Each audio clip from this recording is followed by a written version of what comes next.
నిజామాబాద్ జిల్లా సిరికొండ మండలం చిన్నవాల్గోట్ గ్రామంలోని బుధవారం ఉపాధి హామీ కూలీల పనులను ఐఎఫ్టియు జిల్లా సహాయ కార్యదర్శి ఆర్ రమేష్ ఈ సందర్భంగా ఆర్ రమేష్ మాట్లాడుతూ కేంద్రంలోని మతోన్మాద బీజేపీ ప్రభుత్వం 2014లో అధికారంలోకి వచ్చినప్పటి నుండి మహాత్మా గాంధీ జాతీయ గ్రామీణ ఉపాధి హామీ పథకం కింద ఈ ప్రభుత్వంకు సరిపడా నిధులు కేటాయించకుండా నిర్వీర్యం చేసేందుకు కుట్రలకు పాల్పడుతోందని, నిధులను తగ్గించడానికి అనేక సమస్యలు సృష్టించి పథకాన్ని పాతర పెట్టే ప్రయత్నం చేస్తోందని అన్నారు. ఇచ్చేది తక్కువ వేతనాలే అయినప్పటికీ కూడా వేసవి కాలంలో ఎలాంటి ఉపాధి లేక కుటుంబాలను పోషించుకోలేక ఉపాధి పనికి వెళుతున్నారని అన్నారు. నేషనల్ మొబైల్ మానిటరింగ్ సర్వీసెస్ పేరుతోటి మొబైల్ యాప్ ని ప్రవేశపెట్టడం కార్మికులకు సమస్యలను మొదలయ్యావని అన్నారు. ఆ రోజు కరువు వచ్చి 7 సంవత్సరాలు కరువు వచ్చినప్పుడు అంత వలసలు పోతున్నారు. ఇక్కడనే పని ఉండాలా, అందరూ పని చేస్తేనే కుటుంబాలు గడుస్తాయనే ఉద్దేశం మీద 2005లో ఈ ఉపాధి హామీ చట్టాన్ని తీసుకురావడం అనేది జరిగింది. అది తీసుకొచ్చినప్పుడు చాలా బ్రహ్మాండంగా చేసిండ్రు. ఆనాడు 1,20,000 కోట్ల రూపాయలతో బడ్జెట్ కేటాయించడం జరిగింది. 1,20,000 కోట్లు అంటే ఆనాడు పెద్ద బడ్జెట్. అది ప్రధానంగా దీన్ని బేస్ చేసుకుని పెట్టిండ్రు. మన దగ్గర అంతగా అది ఉపయోగపడ్డదో లేదో కానీ ఆంధ్ర ప్రాంతంలో రాయలసీమ లాంటిది, బీహార్, ఉత్తరప్రదేశ్ లాంటిలో చాలా ఉపయోగపడ్డది. దీన్ని మెల్లమెల్లగా ఏం చేసినారు అని అంటే ఉపాధి కూలీని తగ్గించడానికి ప్రయత్నం చేస్తున్నారు. తగ్గించడానికి ప్రయత్నం చేసి మనల్ని ఇంకో వైపు మళ్లించడానికి ప్రయత్నం చేస్తున్నారు. ఆనాడు 20 సంవత్సరాల క్రితం 1,20,000 కోట్ల బడ్జెట్ను ఇవాళ 60,000కి తీసుకొచ్చారు. పెరగాల కానీ తగ్గింది. కానీ ఇప్పుడు మనల్ని ఏమంటున్నారు, అందరూ జాబ్ కార్డులు ఉన్న వాళ్ళు అందరూ ప్రతి ఒక్కళ్ళు వచ్చి పని చేయాలంటున్నారు.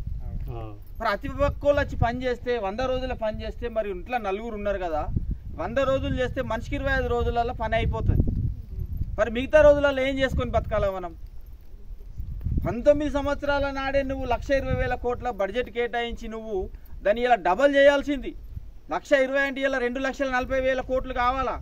కానీ ఇలా ఏం చేసిండ్రు, పెంచకుండా తగ్గించి ఇవాళ అరాకోరిగా మనకు 150 రూపాయలు, 300, 200 రూపాయలు వచ్చే రకంగా ఈరోజు ప్రభుత్వాలు దాన్ని ప్రయత్నం చేస్తూ ఉన్నారు. మనమేమంటున్నామంటే నువ్వు చెప్తున్న లెక్క ప్రకారమే 600 రూపాయలు ఒక్క కూలీకి 600 రూపాయలు రోజు ఇస్తే కుటుంబం గడుస్తుందని మనం అంటలేం. సుప్రీంకోర్టే స్వయాన చెప్తున్నది. ఎందుకు చెప్తున్నది? ఈ ధరలు పెరిగినాయి, సబ్బు పెరిగింది, నూనె పెరిగింది, ప్రయాణ ఖర్చులు పెరిగినాయి, పెట్రోల్ పెరిగింది. ఈ ఖర్చులన్నీ తీరాలి అని అంటే ఒక్క మనిషికి రోజుకు 600 రూపాయల కూలిస్తే తప్ప కుటుంబాలు గడిచే పరిస్థితిలో లేవు. మరి ఇలా ఏ ఒక్కరైనా 600 కూలికి చేస్తున్నామా? ఎవరికైనా 600 కూలి వస్తున్నదా? మరి ఎక్కడికి వెళ్ళి మనం బతకాలా? ఉన్న పనిని ఆ రోజు పని లేదని చెప్పేసి ఇక్కడ పనిని తీసుకొస్తే పోరాటాల ఫలితంగా పని వస్తే ఇలా పనిని లేకుండా చేసే ప్రయత్నం చేస్తున్నారు. సరే, మరి పని లేకపోయా వ్యవసాయం చేసుకొని బతుకుదామంటే అందరికీ భూములు లేకపోయా సరే, ఉన్న భూములన్నా వేద్దామనంటే ఇలా బీహార్ నుంచి, ఉత్తరప్రదేశ్ నుంచి, పశ్చిమ బెంగాల్ నుంచి మన దగ్గరికి నాట్లేస్తేందుకు మనుషులు రావట్రు. ఇలా ఎకరాల చొప్పున వాళ్ళకు మనం ఇస్తున్నాం, కూర్చుంటున్నాం. మరి మనం పొలాలన్నా కోసుకుందామంటే మిషన్లు వచ్చి కూర్చుంది, ఆ పని లేకుండా పోయింది. మరి పిల్లగాళ్ళని చదివిద్దామంటే చదువు ఇలా స్కూళ్ళలో ఫీజులు కట్టలేని పరిస్థితిలో ఉన్నాం. ఒక 10వ తరగతి పిల్లగాన్ని చదివించాలంటే 1,00,000 రూపాయలు కావాలా? ఆదాయం ఏమో లేకపోయా. అయినా సరే గుంటనో సంటనో అమ్మి పిల్లగాన్ని చదివిద్దామంటే చదివించినోడికి ఉద్యోగం లేకపోయా. వాడిని చదివిత్తి 25 ఏళ్ళ పిల్లగాన్ని ఎత్తిమి, 25 ఏళ్ళ చదివిత్తిమి, వాడికి ఉద్యోగం రాకపోయి, పిల్లనిచ్చేటోళ్ళు ఇవ్వకపోయి. ఒకవేళ కింద మీద వాడి పిల్లగాడికి లగ్గం చేసినా వాడిని యాదాలా, చేసిన వచ్చిన కోడలను యాదాలా. ఏడాది దొరకముందు పిల్ల తండ్రి అయితే పిల్లని కూడా యాదాలా. ఇన్ని కష్టకాలలో మనము కనీసం మాట్లాడకపోతే, ఈ ఉపాధి కూలీనైనా రక్షించకపోతే రేపు తెల్లరి రాబోయే కాలంలో ఉపాధి కూలీని కూడా తీసేయడానికి మ్యాక్సిమంగా ప్రయత్నం చేస్తున్నారు. ఉపాధి కూలీని తొలగించాలా? దీనివల్ల నష్టం జరుగుతుంది. ఈ మట్టిని తీసి అండ్లనే వస్తున్నారు, రోజు అదే పొక్కల పని చేస్తున్నారు. ఇది ఏం ప్రయోజకమైన పని అని చెప్పేసి మాట్లాడుతున్నారు. మనమేమంటున్నామనంటే నాయన ఉపాధి కూలీ వలన ఇలా 4 రోజులు కూలీలు బతుకుతున్నారు. 19 సంవత్సరాల క్రితం వారానికి ఒక్కసారి పైసలు వచ్చేటి. ఇద్దరు భార్య భర్తలు పని చేస్తే వారానికి 2,000 రూపాయలు, 3,000 రూపాయలు వస్తే ఆ లెక్క ప్రకారంగా చూస్తే నెలకు 20,000 రూపాయలు సంపాదించుకునే వాళ్ళు భార్య భర్తలు ఇస్తారంతే. ఆనాడు 20 ఏళ్ళ నాడు మంచిగా ఉండే మన జీవితం, పిల్లగాళ్ళని చదివించుకున్నాం, మనం అన్ని రకాలుగా ఉన్నాం. ఇవాళ మనం అన్నీ వచ్చినాయి, ఏసీలు వచ్చినాయి, టీవీలు వచ్చినాయి, ఫ్యాన్లు వచ్చినాయి అని మనం సంతోషపడుతున్నాం. కానీ జేబులో చిల్లి గవ్వలేదు. ఇలా ఎవడని ఇస్తే తీసుకునే పరిస్థితిలో ఉన్నాం. ఇప్పుడున్న పరిస్థితుల్లో మనం ఏమిటంటే కొలతలతో సంబంధం లేకుండా ప్రతి ఒక్క కార్మికుడికి 600 రూపాయలు ఇవ్వాలా, 5 లక్షల ఇన్సూరెన్స్ వేయాలా, మీరు పనిచేసే చోట మీకు గుడారాలు వేయాలా, టెంట్లు వేయాలి. మనం ఇక్కడ కూర్చుని మాట్లాడుకుంటున్నామంటే ఎండ సహకరించింది కాబట్టి ఈ మాత్రం నిలబడి మాట్లాడుకుంటున్నాం. కానీ నిన్న మొన్న ఎండ కొట్టినట్టుంటే ఒక క్షణం కూడా నిలబడే పరిస్థితిలో లేవు. మరి ఇవన్నీ ఉన్నాయి కదా. అట్లాగే పాపం ఫీల్డ్ అసిస్టెంట్లు వాళ్ళు ఇలా ఇంటికి తిరిగి బతిమిలాడి పనికి దోరకాల్సిన పరిస్థితికి వచ్చింది. రండ్రవ్వ పని చేయండి, మీరు పని చేయకపోతే మా పరిస్థితి బాగున్నాయని చెప్పేసి వాళ్ళకి ఇలా టార్గెట్ పెట్టిర్రు. 400 జాబ్ కార్డులు ఈ ఊళ్ళో ఉంటే ఇలా 50 మంది ఇక్కడ పనిలేము, 50 మంది లేము. కనీసం 25% మంది అన్న కనీసం పనికి వస్తే బాగుంటుంది. నువ్వు పని చేపిస్తలేవురా నాయన, నీకెందుకు ఉంచాలని చెప్పేసి మొట్టమొదలు ఆయన తీసేస్తాడు. మొట్టమొదలు ఆయన పోతే ఇంకా మనం ఓలని అడగాల. ఇక్కడ కొలత తక్కువ పడ్డా, రూపాయి తక్కువ పడ్డా ఇలా రాజన్నని అడిగేదే. ఆయననే తీసిన తర్వాత ఎవరిని అడుగుతాం?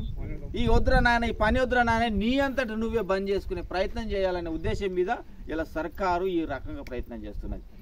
ఆనాడు గడ్డపర చదివితే పైసలు వచ్చేటి, పావుడకు పైసలు వచ్చేటి, తట్టకు పైసలు వచ్చేటి, నువ్వు 1 కిలోమీటర్ నడిచేస్తే ఆటో కిరాయి ఇచ్చేది. ఇవన్నీ చట్టంలో ఉన్నాయి. కానీ ఆ చట్టంలో ఉన్నదాన్ని మనం వినియోగించుకునే పరిస్థితిలో లేము, మనం అడిగే పరిస్థితిలో లేము. అడిగే పరిస్థితుల్లో లేమంటే నేను ఆ రకంగా ఆలోచించే రకంగా చేస్తలేరు. మనం ఆలోచించి అడుగుదాము అని అంటే రేపు తెల్లారు ఏం జరుగుతుందన్న భయం. ఇవన్నీ పోవాలంటే మరొక్కసారి పోరాటం చేయవలసిన అవసరం ఎంతైనా ఉన్నది. 20 ఏళ్ల కింద ఎట్లయితే ఉపాధి కూలికి నువ్వు బడ్జెట్ కేటాయించినావు అంత రెట్టింపు కేటాయించాలా. ఇలా 1500 కోట్ల రూపాయల బడ్జెట్ కేటాయిస్తున్నా నువ్వు, అందులో మాకు 2 లక్షల కోట్ల రూపాయలు ఇస్తే మునిగిపోయేది ఏం లేదురా నాయన. గ్రామీణ ప్రాంతాల్లో దీని మీదనే ఆధారపడి బతుకుతున్నాం. పిల్లలు మనం పట్టణాలకు పంపిస్తున్నాం, ఆడు 30,000 రూపాయల జీతం చేస్తున్నాడు, ఇంటికి 10 రూపాయలు పంపించాడు. ఇంటికి వెళ్ళి నువ్వు కష్టం చేసి పంపించాలి వాడికి. మళ్ళీ పైసలు పంపించకపోతే అక్కడ దొంగతనాలకు దోపిడీలకు పాల్పడి అక్కడ లేని వైలెన్స్ చేస్తున్నారు. నీ కొడుకు గంజాయి తాగుతున్నాడు, నీ కొడుకు బీర్లు తాగుతున్నాడు అని చెప్పేసి కేసులు పెట్టి కేసుల చుట్టూ దింపుతున్నాం. 4 ఉంటే 4 జాబ్ కార్డులు కావాలా, ప్రతి ఒక్కరికి 200 రూపాయల పని కావాలా, కొలతలు లేకుండా 600 రూపాయలు కూలి కట్టియాలా, అట్లాగే నీకు ఇన్సూరెన్స్ ఇవ్వాలా, పిఎఫ్ సౌకర్యం ఇవ్వాలా. పిఎఫ్ సౌకర్యం ఉంటే ఇలా పెన్షన్ వస్తుంది, పెన్షన్ వస్తే నీకు పిఎఫ్ కట్ అవుతుంది. నువ్వు వృద్ధపు వయసులో ఇలా బీడీ కార్మికులు ఉన్నారు, బీడీ కార్మికులు రాజీనామా అయితే 1000 రూపాయల పెన్షన్ వస్తున్నది. మనకు కూడా అదే రకంగా పిఎఫ్ కావాలంటున్నాం. మనం ఉపాధికులు 200 రోజులు కలిపి మాకు పిఎఫ్ నెంబర్ ఇవ్వు, మాకు పిఎఫ్ నెంబర్ ఇస్తే మాకు వచ్చిన కూలీకి 10 రూపాయలు 20 రూపాయలు పిఎఫ్ ఆఫీసులో జమ అయితే రేపు సాతకాని సమయంలో రాజీనామాలు చేస్తే మనకు పెన్షన్ వస్తుంది, ఆ జమైన పైసలు వస్తాయి. మన దగ్గర 4 రూపాయలు ఉంటే రేపు తెల్లారి కోడలో కొడుకో జర చూడడానికి అవకాశం ఉంటుంది. శక్తి ఉన్నంతసేపు చేస్తాం, శక్తి క్షీణించిన తర్వాత మన గంజి వచ్చేవాడు కూడా లేని పరిస్థితులు ఉంటాయి. నిధి అనేది కంపల్సరిగా మనకు అవసరం కాబట్టి పిఎఫ్ సౌకర్యం, ఈఎస్ఐ సౌకర్యం కల్పించాలా. ఈఎస్ఐ అంటే ఇలా నీకు ఇక్కడ ఎండ దెబ్బ తగిలింది రేపు దవాఖానలో పోవాలి, ఏ సౌకర్యం లేదు కాబట్టి నీ జేబులకి వెళ్ళి పెట్టుకోవాలి. అదే ఈఎస్ఐ సౌకర్యం అంటే హాస్పిటల్ ఉంటుంది, అన్ని రూపాయలు దాంట్లోకి వెళ్ళి ఖర్చు పెట్టాలా. ఈఎస్ఐ రావాలంటే పిఎఫ్ నెంబర్ కావాలా, పిఎఫ్ నెంబర్ కావాలంటే మళ్ళీ పోరాటం చేయాలి. బీడీ కార్మికులు పోరాటం చేస్తేనే ఇలా పిఎఫ్ నెంబర్ వచ్చింది. ఇలా పిఎఫ్ నెంబర్ ఉన్న కార్మికురాలని కార్ఖానలకు వెళ్ళి నువ్వు బీడీలు చేయకు, నేను పని చేస్తుంటే వాడిని అడగదు, వాడికి ఆ శక్తి లేదు. బీడీ కార్మికులు తీసేయడానికి ఆ టేకేదార్ కావచ్చు, కంపెనీ గారి శక్తి లేదు. కానీ ఇక్కడ మీకు అలా లేదు. ఆయనకు నచ్చకపోతే నువ్వు వెళ్ళిపోవాల్సిందే. నీ పేరు రాలేదంటే నువ్వేం చేస్తావు? ఏం చేయలేం కదా. అదే పిఎఫ్ నెంబర్ ఉంటే ఎందుకు రాలేదు, ఎట్లా రాదు అని కూడా మనం నిలదీస్తాం. కాబట్టి మీరు అందరూ అర్థం చేసుకోవాల్సింది ఏంటంటే ఈ ఉపాధి హామీని కాపాడుకుంటూనే పిఎఫ్ సౌకర్యం కావాలా, ఈఎస్ఐ సౌకర్యం కావాలా, పెన్షన్ సౌకర్యం కావాలా, అట్లాగే ఇన్సూరెన్స్ సౌకర్యం కావాలా, మాకు గడపరల పైసలు రావాలా, పౌడాల పైసలు రావాలని చెప్పేసి మనం అందరం ఎంపీడీఓ ఆఫీస్ దగ్గరికి పోయి అడగాల్సిన అవసరం ఎంతైనా ఉన్నది. అందరు రాకపోయినా కనీసం గ్రూప్కి ఒక్క మనిషి మెట్లు లాంటి వాళ్ళు ఉంటారు కాబట్టి ఆ మెట్లు వస్తేనే అందరు రావాలంటే రారు. ఇక్కడ 100 మంది ఉన్నారు, 100 మంది తరఫున 10 మంది రావాలా. 10 మంది వస్తే పెద్ద విషయం కాదు 10 మంది పోవడం అనేది. అటువంటి కార్యక్రమం మనము తీసుకోబోతున్నాం. ఎలక్షన్ తర్వాత మేము ఫీల్డ్ అసిస్టెంట్కి చెప్తాం, అట్లాగే మనం తెలిసిన పిల్లలకు కూడా చెప్తాం. ఖచ్చితంగా గ్రూప్కి ఒక్కరు చొప్పున వచ్చి మేము చెప్పిన ఈ విషయాలన్నీ మనం అడగాల. ఇవన్నీ మనం అడుగుతలేం, ఇవన్నీ చట్టంలో పొందుపరిచి అమలు చేయరని ఆయన అడుగుతున్నాం. 20 ఏళ్ళ అమలు అయినాయి ఎట్లా, ఇప్పుడు అమలు అయితలేవు ఎట్లా, ఇవన్నీ అడగాల. ఇవన్నీ అడగాలంటే మనం ఖచ్చితంగా మన నిరసన కార్యక్రమం తెలియజేయాల్సిన అవసరం ఎంతైనా ఉంటుంది. కాబట్టి మనమందరం పోయి ఎంపీడీఓ ఆఫీస్ దగ్గర మాట్లాడి ఈ సమస్యలన్నీ పరిష్కారం చేసుకోవాలి. అట్లా ఇక్కడ బీడీ కార్మిక అక్కలు కూడా ఉన్నారు. ఈ పని అయిపోగానే బీడీలు పోయి చేస్తారు. ఇలా దేశాలు ఆకు మంచిగా లేదు, శివాజీలో ఆకు మంచిగా లేదు, ఇరలాల్లో ఆకు మంచిగా లేదు, చారుబాయిలో ఆకు మంచిగా లేదు. అయినా మీరు పని చేస్తారు. మీకు గుట్ట లేదు తెంపుకొచ్చుకుందామంటే హుస్సేన్ నగర్ సిరికొండ గుట్టలకు పోయి ఆకు తెంపుకొచ్చుకోవాలా మంచిగానే ఉన్నది. మీరు పోకపోతే ఇంట్లో అన్నాలన్నా తోలేస్తారు, మీరు తెంపుకరాపరు, లేకపోతే లుల్లి చేస్తారు. ఎవరి కొరకు వేసుకొస్తారు ఈ ఆకు? ఎందుకొరకు ఈ ఆకు?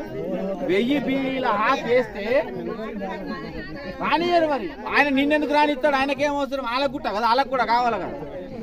మనము ఇంటికాడ లొల్లి పెట్టి ఆయన గుట్టలకు తోలేసి ఆకు తెంపుకొచ్చి ఓడి కొరకు తక్కువ పడ్డ బీడీల కొరకు ఇస్తున్నాము. మరి గుట్టల పొంటి తిరిగే బదులు ఈయన్నే కూర్చుండి నా 1000 బీడీలకు ఇచ్చిన ఆకు నాకు ఎందుకు తక్కువ పడుతుందని మనం ఎందుకు అడుగుతలేము? అడగాల ఈ విషయం. టేకదారు ఏం చేస్తాడు? ఇవాళ అడిగితే టేకదారు ఏం చేస్తాడు? కావాలని కట్టలు చెప్పేస్తాడు, నిన్ను చూడగానే గుల్లి సిరి కొడతాడు. ఒక్కనాడు చేస్తాడు, 2 వద్దులు చేస్తాడు, 3వ రోజు వాడు ఆగుతాడా లేదా? ఆగుతాడు. ఎందుకు ఆగుతాడు? మనం అందరం ఒకటైతే ఆగుతాడు. మనం ఒక్కటి కావాలా? ఒక్కటి కాకపోతే మీ సమస్య పరిష్కారం కాదు. ఇవాళ మాట్లాడతారు, అందరు ఉంటారు, మనం ఉంటారు, ఉండకపోవడం కాదు. ఇవాళ మన కమిషన్ ఏజెంట్లను తప్పు పట్టేది కాదు. నీ ఒక్క 1000 బీడీలకు 245 రూపాయలు ఇవ్వాల కూలి. నువ్వు రోజు చేరుంబో బీడీలు, నెలకు కాడుకు చేరుంబో బీడీలు ఇస్తావు, రోజు ఒక గుళ్ళ కట్టిస్తావు. 2000 బీడీలు పోతున్నాయి కదా, మొత్తం లెక్క అంతా తీస్తే నెలకు 2000 పోతున్నాయి. 2000 అంటే ఒక్క మనిషికి 500 రూపాయలు. 100 మంది ఉంటారు అక్క, 100 మంది ఉంటారు. ఇలా దేశంలో 100 మంది ఉండొచ్చు. 100 500 ఎన్నైతుంది? 50,000 రూపాయలు అవుతుంది. 50,000 అవుతుంది. ఇంకా అందులో అదనంగా ఏం పోతుంది? నువ్వు దారం కొనుకొచ్చి పెడతావు, తంబాకు కొనుకొచ్చి పెడతావు, ఆకు కొనుకొచ్చి పెడతావు. ఇదొక 500 రూపాయలు. ప్రతి ఒక్క కార్మికురాల దగ్గర నీకు తెలియకుండానే 1000 రూపాయలు అక్కడ పోతున్నాయి. అసలు నీకు తెలియదు, యానంగా పోతున్నాయి కూడా తెలియదు, కానీ 1000 రూపాయలు నీ జేబులోంచి పోతాయి. పైసలు పోతేనే పోయిందని మనం అనుకుంటాం, కానీ ఇక్కడ మన శ్రమ కూడా దోపిడీ జరుగుతున్నది. దీన్ని అరికట్టాల మనం. ఆకు ఇలా 1000 బీడీలు ఆకేస్తే 500 బీడీలు ఆకు కూడా వెళ్ళదు. వాడు 1000 బీడీలు ఆకు ఇచ్చిండు కాబట్టి నువ్వు 1000 బీడీలు అయినా రిటర్న్ ఇవ్వాలా. ఇవ్వాలంటే ఏం చేయాలి? ఇంట్లో ఉన్న 4 కట్టలు నాన్పి కట్ చేసి అడిగి 1000 బీడీలు ఇవ్వాలి. నువ్వు 1000 బీడీలు ఇస్తే 245 రూపాయలు ఇస్తాడు. 500 ఆకు ఎంత అవుతుంది? 500 బీడీలకు ఎంత అవుతుంది? 125 రూపాయలు అవుతుంది. 120 రూపాయలు అవుతుంది. 120 రూపాయల ఆకు కలిపి కొన్ని ఇస్తే వాడు నీకు 245 రూపాయలు ఇస్తాడు. అంటే నీ శ్రమ వాయే, నీ ఆకు వాయే.